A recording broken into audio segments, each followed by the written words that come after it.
Hey guys, Scallywag here, and summer's coming. So it's about time you guys learned how to cook a nice rack of ribs without slathering it with barbecue sauce that's just going to basically take all of the flavor out of it, masking it with vinegar and spices. Alright, so this is still going to be very simple.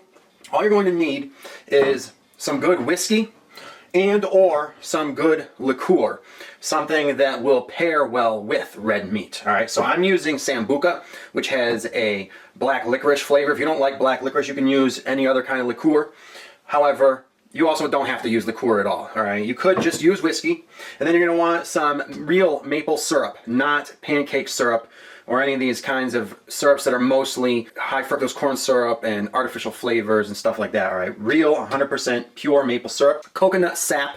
It's marketed as coconut aminos, but don't let the marketing fool you, okay? There is absolutely no protein in it, okay? They put it as coconut aminos to make it seem like a health food, all right? But it is just a flavoring. It has no nutritional value. It basically just has sugar and salt in it. So don't think that by using a ton of this, you're increasing the protein. You're not. It's just sap, all right? And you can use soy sauce instead of this if you want to. I do not give a shit. If you use soy sauce, it's not going to taste as good as what I'm teaching you, and so it's going to come out with a different flavor, but it will still be similar enough that if you like soy sauce, you can go ahead and use it. I don't care. All right, and then you're going to want some really good salt, okay? Not the chemical salt, not the iodized salt, either sea salt or Himalayan pink salt like what I'm using. You're going to need a bowl, one of these basting brushes, and of course a nice rack of ribs. I recommend using beef ribs because beef is a ruminant animal, which pig is not. What that means is beef has multiple stomachs for leaching nutrients out of its food, which is why the meat becomes red due to the huge influx of nutrients. And it is not only healthier, it has more nutrients in it, but it is more flavorful than pork, which has less flavor and tastes more like chicken. If you love pork, you can use it. I don't give a shit, okay? You could use human ribs for all I care. All right, but I recommend beef. Now, lamb is a ruminant animal. However, if you use lamb ribs, there's really going to be no meat on them, like with these ribs. Lamb ribs are entirely fat, okay? So that's why I don't recommend the lamb. You could also use veal ribs if you can afford that. You know, again, I really don't give a shit, but I recommend beef ribs for the greatest flavor. Now, the first thing you're going to want to do, of course, this should go without saying, but just because it doesn't, you're going to want to rinse these off really well. You cannot just use them right out of the package. I mean, you could, but they're going to be dirty, okay? The places these come from are dirty. All right, so make sure you rinse them really good, and then the first thing you want to do when it comes to seasoning is to salt them, okay? Before you baste them with anything, salt them really well. Give that salt a chance to start penetrating them before you even baste any of this onto it.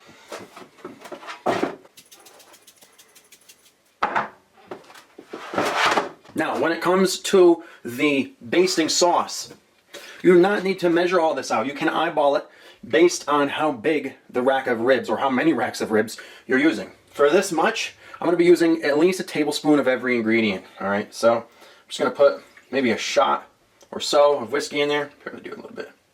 And then I'm going to take a drink. Oh yeah, that's good. About a shot or so of Sambuca. That's good shit. Gotta remember to feed yourself while you're doing this, because this isn't going to be ready for about 24 hours. About a tablespoon or so of maple syrup. It's okay to be heavy-handed here, alright? The more, the better. And then the coconut sap. Shake it up because it will stick to the bottom here, alright? You want that sediment. And just load it up. This is an important part. Alright, if you're using soy sauce, use less than I just showed you with this, alright? Because this has a better and lighter flavor than the soy sauce. I very much recommend you use this instead of soy sauce. And then a little bit more salt in there. And then mix that up. And then start basting. Now, you do not want to just pour this over it, okay? You do have to brush it on. Consider yourself like a painter, painting a work of art. Alright? Even if you're not an artist like me, try to imagine that you are one.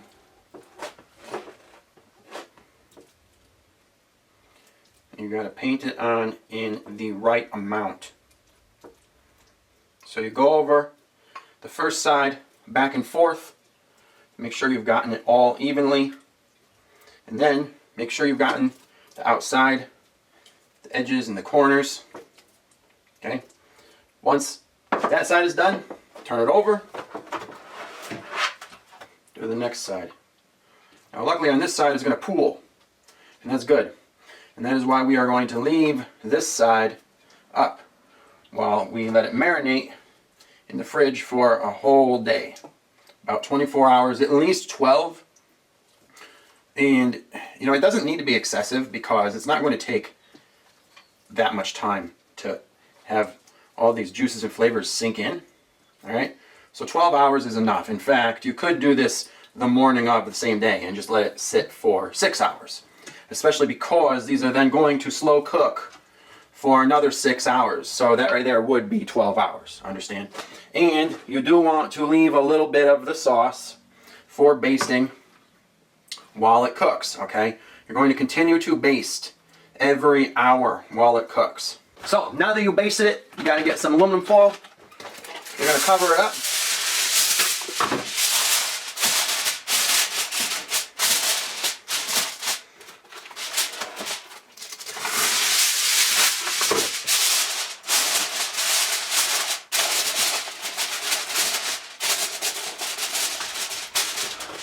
And just stick it in the fridge for, you know, as long as you want. I'm going to be doing it for the full 24 hours or almost 24 hours. You know, like I said, 6 or 8 or 12 is enough. Now you might be wondering, well, why didn't I put any pepper on it? Well, I'm going for a sweet, salty, savory flavor, something that is going to pair well with the natural flavors of the beef itself, which I really happen to like. I also do not happen to like the flavor of black pepper, and when it comes to other spices and the types of things you would find in barbecue sauce especially, not only do I not like them, but they don't agree with me, all right? And I'm on a special diet called the carnivore diet, where we avoid plant toxins. And spices such as peppers, they are spicy because they are toxic, all right? So they're not good for your digestive tract, all right? They also, like I said, just mask the flavor of the beef. And so I recommend trying it like this without pepper or anything else, all right, just to see if you like it as much as I do. It's a really savory and sweet flavor. It's not overly sweet by the time it's done, all right? It's not going to be as sweet as you might think, all right? It's going to have a very beefy flavor, and it's something that is going to taste really great and be easier on your stomach than ribs made with barbecue sauce normally are, all right? So I recommend trying it like this before you try it with any other extra spices or seasonings, okay? Because you might find you really don't need them, as I have. I used to season things very heavily and use a lot of spices, and then I ended up trying the carnivore diet along with many other diets, and the carnivore diet is what I found was the best. As an athlete and someone who's very health conscious, I found that I'm healthier and feel better on the carnivore diet, and I found that I don't need all those spices and seasonings that I used to use very heavily. Food that is good naturally doesn't need to have its own flavors covered up with heavy seasonings and spicy stuff like peppers and vinegar. You know, vinegar is actually really bad for you. Barbecue sauce that people put on ribs, it's just no good, okay? It's basically a lot of pepper, vinegar, and sugar, none of which are good for you, okay? And while they may taste good together in that combination, I don't understand why ribs that naturally taste great on their own with very little seasoning would then have barbecue sauce slathered all over them that then just masks their flavor. Take a break from that stuff and try it this way, and I think that you'll like it. And then one more thing that you can do, if you don't like the taste of black licorice, or maybe you don't want to use any kind of sweet liqueur, you don't like drinking drinks like that and don't want to buy a whole bottle of one, but you do want your ribs to be very sweet and succulent, instead of using liqueur, you can use iced tea mix. This is what I did last time before I bought that bottle of Sambuca, is I used this iced tea mix, and you got to make sure you get this one or one like it that does not contain any sort of artificial ingredients. Notice it's just cane sugar, citric acid, lemon flavor, and then the tea, of course, and stevia, and some vegetable juice powdered for color. A lot of tea mixes aren't like that, okay? So you gotta use real tea, or you can make yourself a cup of black tea with honey or maple syrup and then pour that into the sauce, okay? So this is a really great substitute for liqueur if you want to be eating sweeter ribs this will make it taste great. And not only that, but if you are not a tea drinker but you prefer coffee, you could also make yourself a cup of strong sweet coffee and mix that into the sauce. All right, I'm on the carnivore diet, so I avoid plant toxins, so I don't drink coffee, but I used to, and I have done these sorts of things with it before. It is also something that is done in Mexican cooking sometimes, and so if you want to do that, what you can also do that is done in Mexican cooking is you can also use cacao powder or cocoa powder.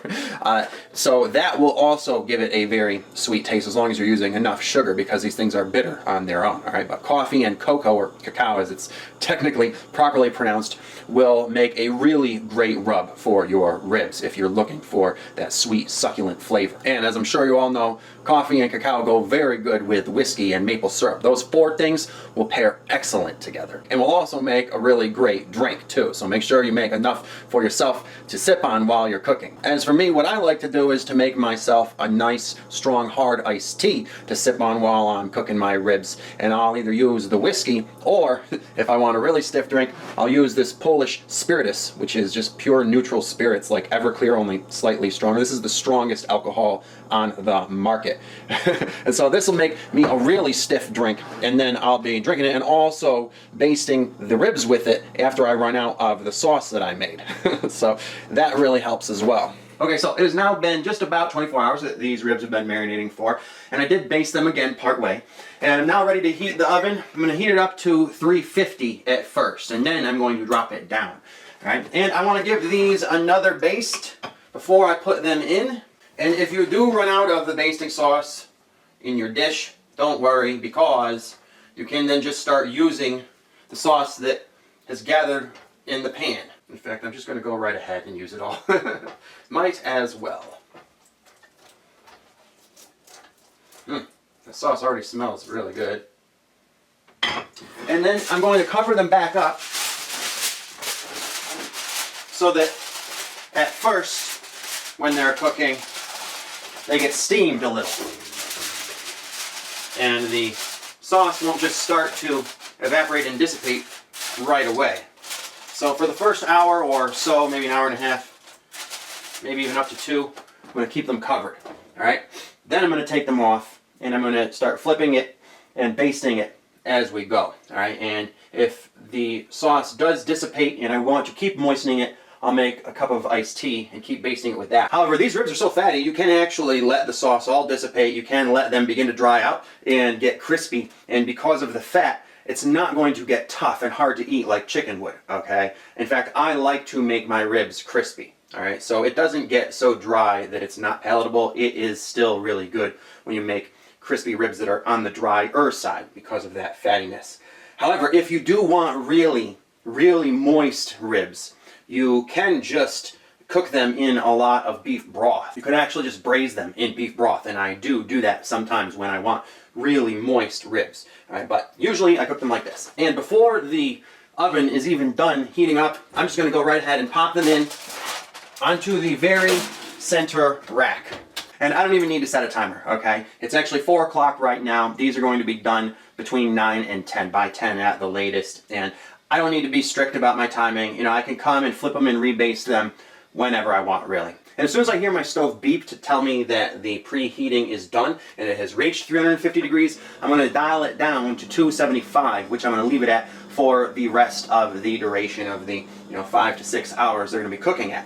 What you want to cook these at is a very low temperature for slow cooking, so that all of the fat gets tenderized and ideally secreted for the most part. All right, and there's going to be a ton of fat that pools around the meat. Now, in the meantime, I'm also going to need to prepare a side dish, and what I like to have with my ribs are some really nice mashed potatoes. So I'm going to teach you how to make those as well. Now, in order to make the perfect mashed or whipped potato, you're going to need a big bag of white potatoes, all right, at least 5 pounds. If you're making more ribs, you're going to need a bigger bag. And why I recommend white potatoes and not russet or any other kind is because, like I said, I'm on the carnivore diet.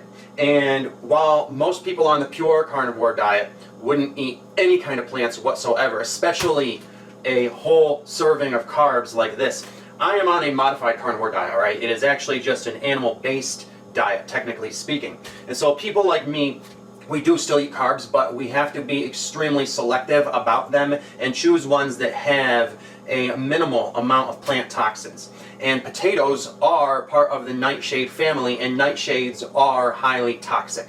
Right? So white potatoes are the least toxic of the potatoes, and possibly the least toxic nightshade as well. So I do recommend white potatoes for that reason. Not only are they going to be very creamy and delicious, but they're also the least toxic, and thus the most healthy form of potato. Now, if you don't want mashed potatoes for whatever reason, or at least potatoes that are going to be salty and not sweet, you can also use mashed sweet potatoes, or yams, or whatever the fuck you want to call them in your culture.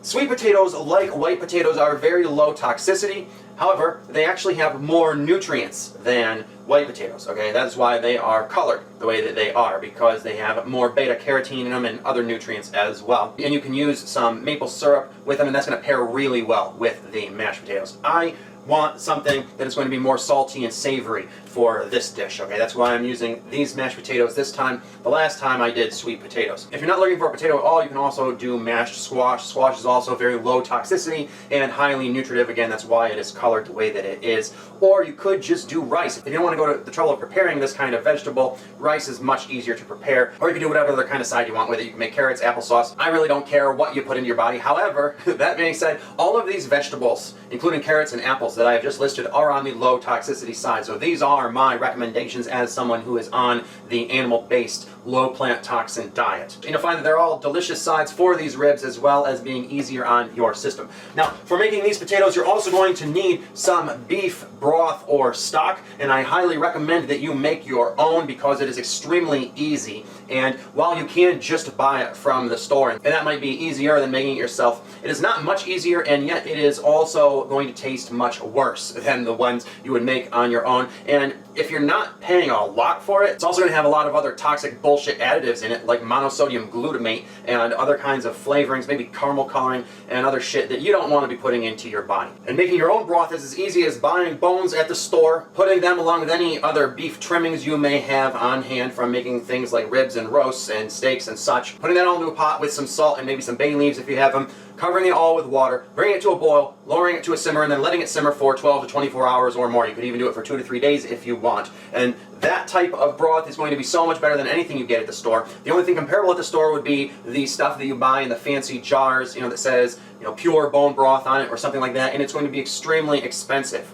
And you're going to need to get more than one jar of it. Whereas a big batch of your own that is going to be multiple of these worth, you know, a full big pot worth, is going to be probably the same cost, if not cheaper. So either make your own broth or get some really good broth, and then you're also going to need some butter. And most people would use a full stick, and that's not even necessary. When you're using really good broth, it's going to have a good enough flavor that you do not need to overload it with that fat. All right, so I'm using a half stick, and that's going to be enough to add that creaminess to it. And while a lot of people would also use milk, I do not drink milk, so I don't even have any on hand. And again, it doesn't require it when you're using really good broth. It is going to be moist enough and succulent enough and taste the way that you want it to taste. However, I do like to add a little bit of kefir, which is a liquid yogurt, okay? So that is an option for you if you are a yogurt fan. Now, for those of you out there who are saying, well, I don't like to have to peel a whole lot of potatoes, I'm going to show you the easiest way to peel potatoes that is going to be so quick. This whole batch will be peeled in about 5 to 10 minutes. First, however, of course, we need to rinse them really good. We've got to rinse them and peel them really well because the skins are the most toxic parts.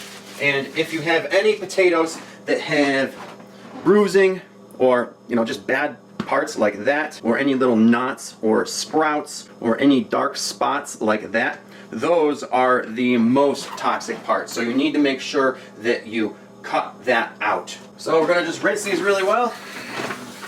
And if any of your potatoes have bits of dirt that have clumped on and are clinging to it, make sure you scrub that off, all right? Because the dirt that these are grown in is not just normal, natural, organic dirt like is found in the ground that you would be doing your own gardening in. This is dirt that is full of fertilizer and pesticides and chemicals to aid in the growth process, all right? And if you're peeling it, you're just going to be spreading that stuff onto the potato. All right, so you need to scrub that off really well. Make sure these potatoes are clean before you use them and eat them. However, that being said, if you are doing your own gardening in your own backyard in the natural organic dirt, then that dirt actually wouldn't hurt, but actually probably has minerals in it that might be good for you. So you wouldn't need to actually be as diligent about scrubbing your vegetables then. So now let me show you exactly how easy it is to peel a potato. All right, first you want to peel the top, and then you just peel around in a circular fashion like that. All right, you don't peel it a little at a time. You peel it all in one circular spiraling line like that. Then you peel the bottom. But then that's not all. Look, there's some bad spots on it. So you need to make sure you peel those off. Or if peeling's not enough, just dig down in there like that. Alright, because those are toxic points on the potato. Alright. So you want it to be all white. Okay, look at that. I'm peeling down into that and it's not going away. So I'm going to dig down in there, get a clump of it away. Like that.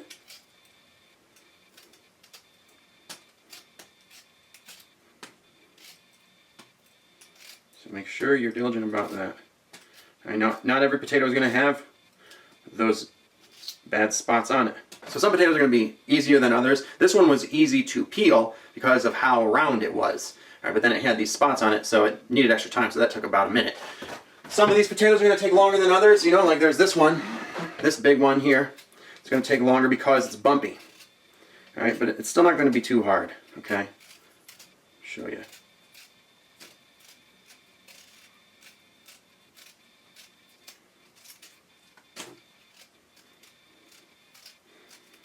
And actually, if it's not round, if it has flat sides, then you end up getting a lot more peel in one swipe.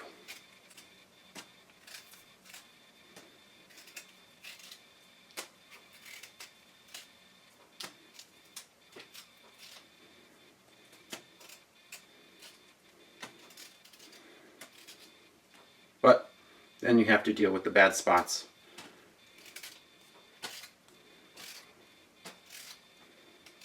And one of the reasons why it's good to make your own food and not eat at restaurants is because restaurants cut corners when they're cooking. So they probably aren't taking the time to cut away all the bad spots on their potatoes. They're probably just peeling them and then cooking them. Probably not even doing a good job of peeling them. And some people may have made mashed or smashed potatoes, leaving the skin on at times, like I used to before I knew about the toxins, and that's not a good idea because it may not make you feel sick if you do it once, but those toxins build up in your system over time.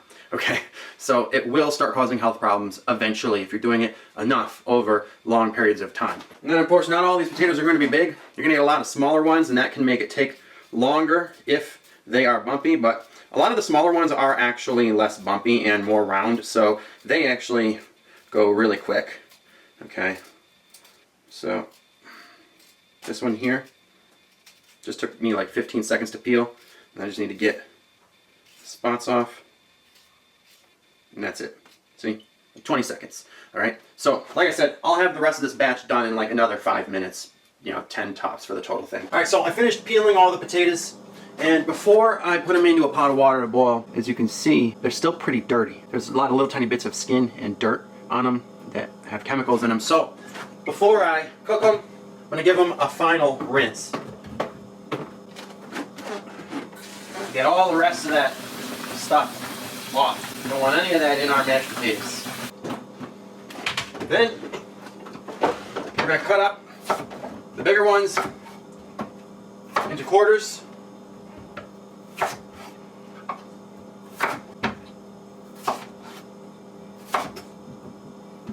And the medium ones into halves.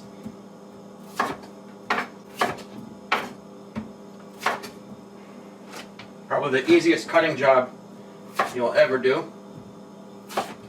And if you find any more bad parts on the inside, cut those out. And then the small ones don't really need to be cut. And they're all going to go into a pot It is more than big enough for them with tall sides. All right, so you don't want a wider, shorter pot. You want a taller pot because when we whip them up, there's going to be some splatter that we want to be contained.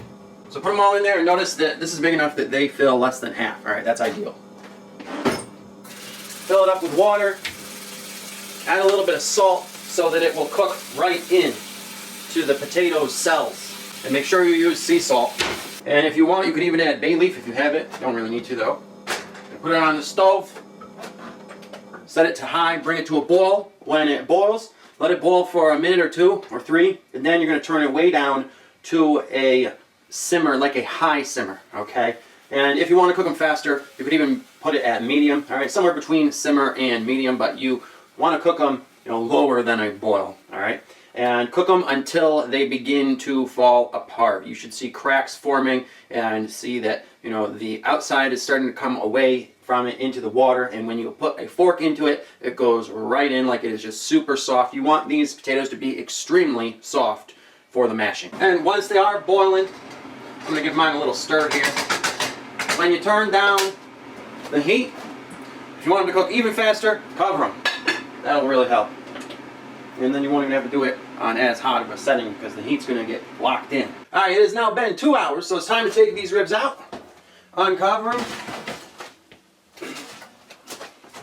flip them and baste them. Now, when you're uncovering them, we had them covered to steam them. So we got to be real careful. You want to get your hand right away from it when you uncover. I don't know if you can see the steam coming out. Alright? You're going to uncover it little by little while pulling your hand away as quickly as you can. You don't want to get burned by steam. Notice that steam coming out? That's been cooking them real good. Alright? And with moisture. And what I'm going to do before flipping them, I'm going to baste them first. There's already a ton of fat that has come out and combined with the sauce. So the sauce has been thinned out. It doesn't even have as dark of a color anymore. And I will show you exactly what it looks like. See what I mean there? All the sauce has been diluted with fat. As the fat just melts right away. So now that I basted that side, I'm going to flip them.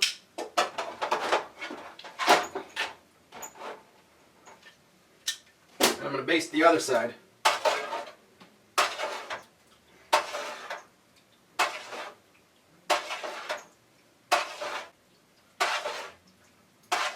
Don't forget the edges and sides.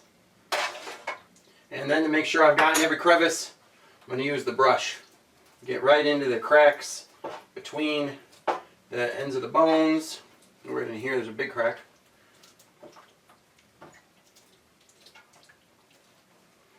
Okay, moisten it up real good and then go in between the bone protrusions here on this edge. And that's it. Okay, now we can pop it back in and forget it for another hour or 2. Just leaving a pool of juices right there on top. We'll check back in another hour or so, or whenever the hell I remember. Doesn't really matter with this low and slow type of cooking. Alright, so it's been a while, but the potatoes are definitely soft enough to be mashed now. It takes a while when you do it on low like I did, but I'm in no hurry, so I just slow cook them. So we drain them through a colander just in case any potatoes jump out. I'm going to leave a little bit of water in the bottom there. And then we're going to return them to high heat. Get that water at the bottom boiling, along with some broth or stock. How much? You don't have to measure it. Not enough to cover them. It should come up more than halfway the way that I like to do them, because I like my potatoes to be real creamy. And I'm going to want to not just smash them and mash them, but whip them as well. And I want to use a lot of broth so that I can now boil it to condense it and get it to become really infused and concentrated into the cells of the potatoes, so that I do not then need to use any kind of gravy on these potatoes to flavor them. All right, they should already have that gravy flavor cooked into them enough right? The essence of the gravy is already there in the potato. Because what is gravy? It is reduced stock, which is reduced broth. All right? Broth, stock, and gravy are just 3 different concentration levels of the same substance. Okay? So broth is very diluted. Stock is in the middle, where it's more thick and gelatinous. And then gravy is highly reduced and concentrated so that it is extremely thick and has lost a lot of its water. All right? So all we really need to do is to concentrate the broth into the potatoes, and then we do not need to make a whole separate gravy in order to give extra flavoring to them. They will have the gravy flavor already in them. And that's just another reason why I do not use milk, aside from the fact that it's extremely unhealthy for you and is not meant for the human digestive tract. So if you do it this way with extra homemade broth or stock instead of milk, you'll find you don't even need to make the gravy. And then we are going to add our half stick of butter. Get that mostly submerged there. And then we're going to get our mashing and whipping tools ready. Now, I use 2 different mashers, all right? You could technically use either one, but I like to use both to make it easier, okay? And I then don't stop there, but I also whip it. You don't have to do that. You can just smash it and mash it with one or, both of these if you want. But then there will be little bits of unsmashed potato in there. If you don't mind that, that is up to you. That's your preference. I don't give a shit. Okay, but I don't really like it. If I don't have to have it, I'm not going to. And since I have a whipper, I'm not going to, okay? And it doesn't matter how much you mash them up with these, there will still be little bits of unmashed potato in there, unless you whip them up, okay? So, I got myself one of these. It was not expensive. I think it cost me like 15 bucks, 20 bucks, something like that. Maybe even less, I don't remember. I really mainly use it for this almost exclusively, but I've used it for a few other things as well, and I've found it to be worth it. So I recommend getting one of these. Now I'm going to let it boil for a few minutes while giving it some preliminary mashes, and I want to let the broth concentrate before I really smash it up and whip it, because if I continue boiling it after it's been whipped, it will be bubbling with a volcano-like effect, basically spewing hot mashed potatoes up, burning my arm and such. Alright, so I'm going to let the broth infuse itself into the potatoes while they're still in chunks before they're whipped up for just a few minutes. Alright, and then when I'm really mashing them and whipping them, I'm going to turn the temperature down so I don't get burned. Alright, it's going to be any minute now. It smells so good, and the smell of the ribs is permeating my whole apartment now. And I can just smell the sugars from the maple syrup and the sambuca crystallizing and caramelizing already. It smells so good. And it just pairs with that dark rib meat and that beef fat so well, which also then combines with the aromas of the potatoes. That buttery, creamy aroma, it all goes together so well, and I can just tell it's going to taste delicious together. So now let's turn the temperature down to a little below medium and wait for it to stop bubbling so much so that I can mash it up even more. And then after it's whipped, the temperature will have to go as low as possible, or just off if it doesn't need any more reduction. Because even if it is still on low, if any bubbles happen, it's going to spew up like a volcano. So now I'm making sure all the big pieces are mashed. And then now I've done that, I'm going to mash them up into really small pieces with the other masher. Now that I've done that, I'm going to give it a sprinkle of the only seasoning that it needs, some really nice pink Himalayan sea salt. And I'm going to turn the heat all the way off for now so that I don't get burned by all this spewing that is starting to happen. And I'm going to put in a splash of kefir, liquid yogurt, just for some added creaminess. I do not want to add enough to make it start to taste tart, though you can if you love yogurt and that tart flavor, which I do, and I've made potatoes like that before when I don't have enough stock. But I prefer the gravy flavor. Alright, so this is really just for creaminess and a little bit of extra thickness. Give it a stir. Let it cool down a little bit more. But I can see that it is starting to bubble and spew like a volcano, you see. I don't want to get too close to that. So we're going to let it cool. And you can also see how there's a sort of graininess to it. Like there's a lot of lumps, small lumps that I want to whip up so that it becomes smooth. If you don't mind lumpy potatoes, you don't have to do that, but I do. I want them to be very smooth and creamy. So once it's cooled off, I'm going to whip it up. Just make sure you keep your distance, alright, because it will spew kind of far away. You know, like this is a good distance right here. And I'm cautious like this because I have gotten burned before when I was learning how to make potatoes, and it is a really bad type of burn. It's not the type of burn that, you know, just hurts a little at first and then goes away. It hurts a lot and it stays and you get blisters. You know, so avoid getting too close when it's bubbling like this. But luckily it's cooling down. Yep, the bubbles are all gone. Now we're going to whip it up with our electric emulsifier on high. Alright? We're going to really whip it good and it'll be done really quickly that way. Just want to go up and down and around.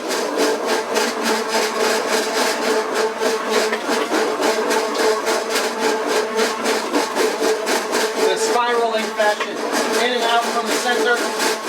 Round in circles.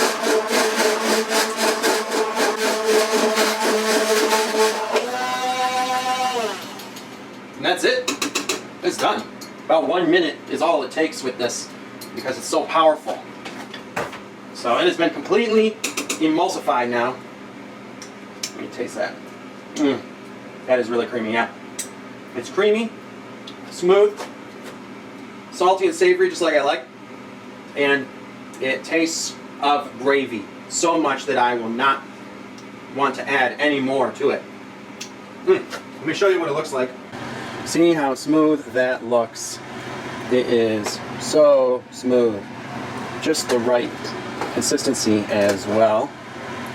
And it was so easy to make. It, just like the ribs, basically just takes time. And speaking of the ribs, let's check on those while we let the potatoes cool. It's been another hour and a half. They're of course not going to be done yet, but they're certainly ready for another turn. I can tell, oh yeah. They are really starting to brown and get a sort of caramel glaze on them. Let me show you what they look like. See how beautiful they look with that nice caramel glaze that they're developing. They're not even done yet. It smells so good. It smells like caramel.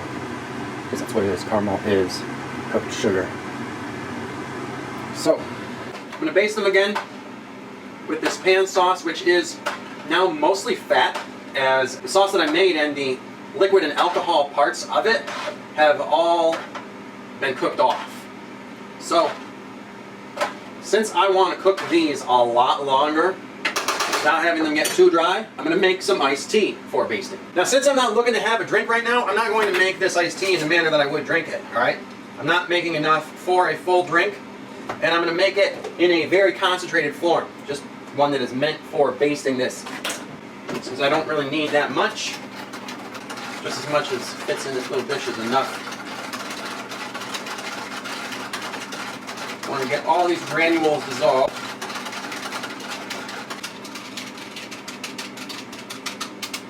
And then I'm going to baste this on. First on this side, making sure to do the outer edges so that they don't get blackened. Get every crevice nice and moist in between all the bones, in every little crack. It's like painting a masterpiece. And then I'm going to turn it over and do the same thing on the other side. Ooh, getting too tender for that. Look at that, it's starting to fall apart. There we go. So yeah, next time I pull these out, they're all going to be ready. There's already some meat falling off. Let's taste it and see how it is. Yeah. sweet, succulent, savory. This other side is not golden or amber or doesn't have that same caramel hue. So that's the goal of this next phase of cooking for another hour to two, is to get that caramel crust on this side, and then it'll be done. Might as well just pour the rest of it on there. And then baste it with some more of the pan jus from the fat to help it cook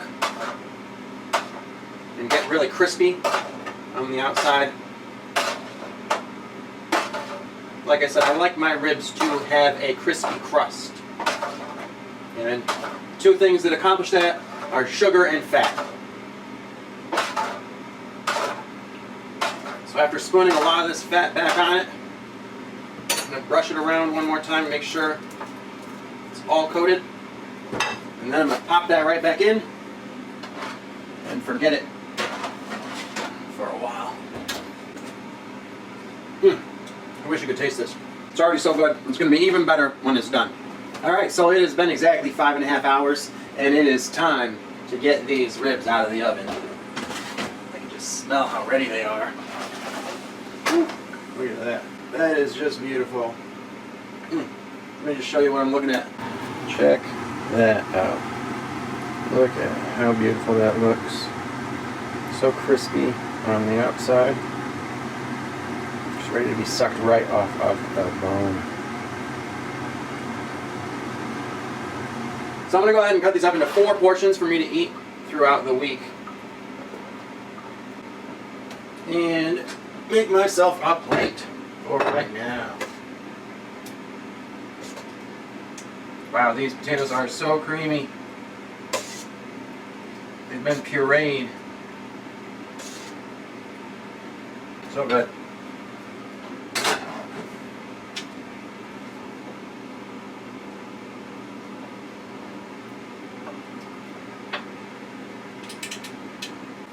Something that goes great with ribs are pickles. Especially sweet pickles. These aren't sweet pickles. These are wild Turkish pickles, which are fermented in brine. The healthiest kind of pickle is, as you know by now, everything I do has to be healthy. The brine that it's fermented in is very good for your digestion, whereas vinegar that most pickles are fermented in is not. So now let me just show you the plate that I made for myself. Isn't that just beautiful? Doesn't that just look so delicious? Meat and potatoes. All of the most important food groups are present. So there it is. One of the easiest meat and potato dishes to make for yourself. The main ingredient that you need is time. It takes, a quarter of a day. It takes almost 6 hours, a little less. Alright, so if you have that time to wait and a little time here and there to spend cooking, this is the perfect meal for you. It's going to be so delicious. And I like the slow and low method of cooking because it gives me time to do a lot of other stuff in between. Alright, so now I'm going to give these a taste just to let you know how they came out. Yeah. I can taste the sweetness from the maple syrup, the sambuca, and the iced tea.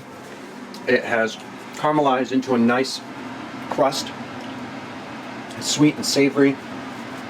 And while it's a little crispy on the outside, the inside is just so tender. It's still moist. I wouldn't call it juicy. I've let it dry out quite a bit, but because it's a fatty meat, just because it's not juicy doesn't make it dry. It's moist with fat.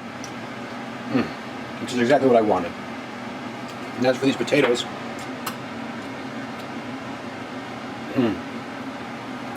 yeah, salty, creamy, buttery, and most of all, they taste like gravy. Very rich, flavorful gravy. This is a flavor-packed meal, and it's not unhealthy. I mean, it's got a lot of macros, but I'm a bodybuilder, so as an athlete, I need a lot of macros.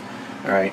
And yeah, it's not overindulgent, right? Because I have made sure there's no toxins in it that There's nothing unhealthy about it.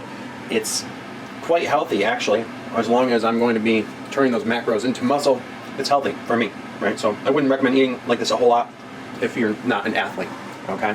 And quite honestly, I said that I was doing this because summer was coming, but I eat like this more in the winter. I think that this is a great year-round meal, maybe even better for winter than summer. I'm not sure how ribs have gotten to be a food that's associated with summer, but I think that fatty red meat like this is great for winter. And that's it. I'm going to eat my meal now. I hope you guys enjoyed this. And if you want to see more cooking videos from me, comment in the comments section what types of other food you'd like to see me cook for you. All right. Oh, and one last thing. Make sure you save all of your bones in the freezer for making more broth with.